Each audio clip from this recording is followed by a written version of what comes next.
Hi, and welcome back to 60-Second Tarot Channel. We've got the Monterey Pine card up here. And I'm going to give tree messages and ask some questions, I think, about time and the time anomalies that, I don't know, if you haven't been noticing them, then I don't know what to say. But anyway, I pick a card to see what tree wants to answer my questions. But first, we're just going to look at this card and give some general messages for all of you listening. And then I'm going to tune into, well, I'm already doing it, but I'm going to tune into the Monterey Pine Soul Group. Now, I do think that the trees don't have groups like the animals do, but like the grouping of souls, because I think each tree has its own soul. Sometimes there's more than one soul occupying the tree. But I'm just saying that for more clarity. So, all right. So we've got this picture. It's a little more green and blue on the deck, but I couldn't, for whatever reason, get the colors right. So we do have a blue sky with these two birds, and it just makes me think of bluebirds, the bluebirds of happiness, couplings and pairings coming up that were prevented before, true spirits joining together that were prevented before, and flying free. That's what this is, flying free. The old memories and the ancient memories returning to us, remembering what we've forgotten. And why did we forget it? Because we were mind wiped. So remembering what you used to know, remembering all the ages, all the things that have gone on here and what is to come. So the future is the past. You know what? I'm almost seeing a squirrel on that tree, like right in the center. I don't know if I'm seeing that or not, but it feels like I want to read that as batten down the hatches, secure yourselves, secure your home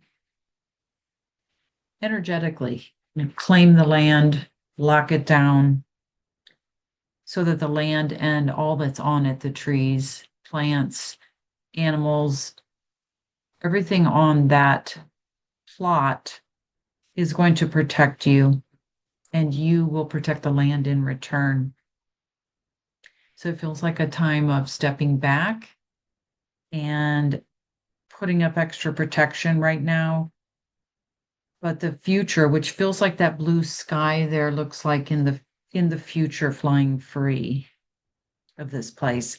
So I want to ask, let me actually just tune in a little more and see if there's anything else for us personally. And then I'm going to get into my questions here. So what I'm hearing is, again, ages past, ages in the future, like everything coming together. If you're listening to this,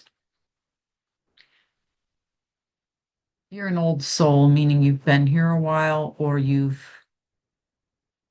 well aware of what's gone on in this so-called reality. But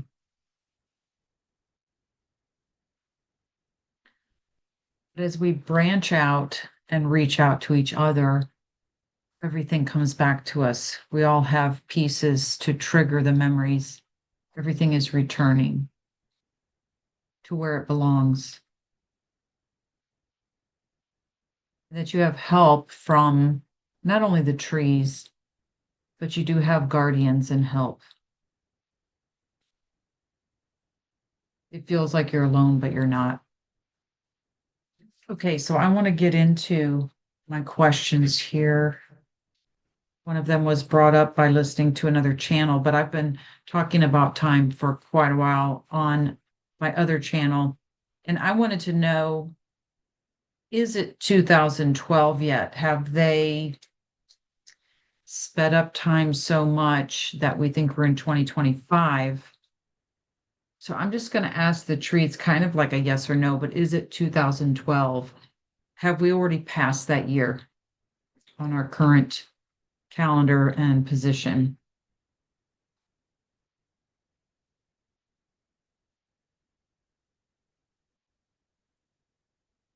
I feel like we've went beyond it, which is good news to me. It doesn't fit with my next question, though. When I was talking with the trees, I believe it was last year, I was asking about the timeline split. Now, the Hopi prophecy has talked about this as well, and other people have talked about a timeline split in different ways.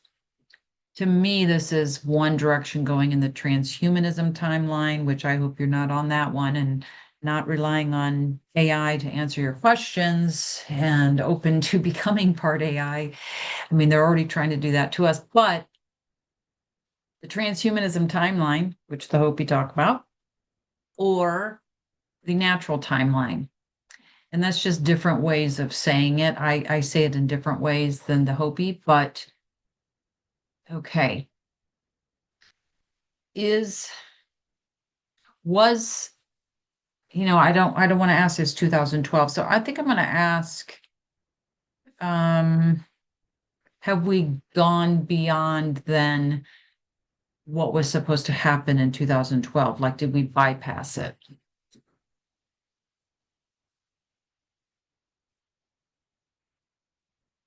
I feel like we've gone past all outcomes that would be similar to that. Like total destruction, on and on. We've bypassed all the bad endings. Doesn't mean that they're not trying to. So I say there are forces here, dark forces trying to create bad scenarios and have been. It doesn't mean they're not still trying to do that, but we've bypassed it. So I'm going to ask, is that because we as souls have woken up to a certain degree, or is it because we have been putting that out there, like in my visualizations, I've been putting it out there to change things. We're not going to accept certain things. Okay, yeah, they're planning on doing this. Nope, not accepting it. No permission. So I want to ask if why we bypassed all these outcomes.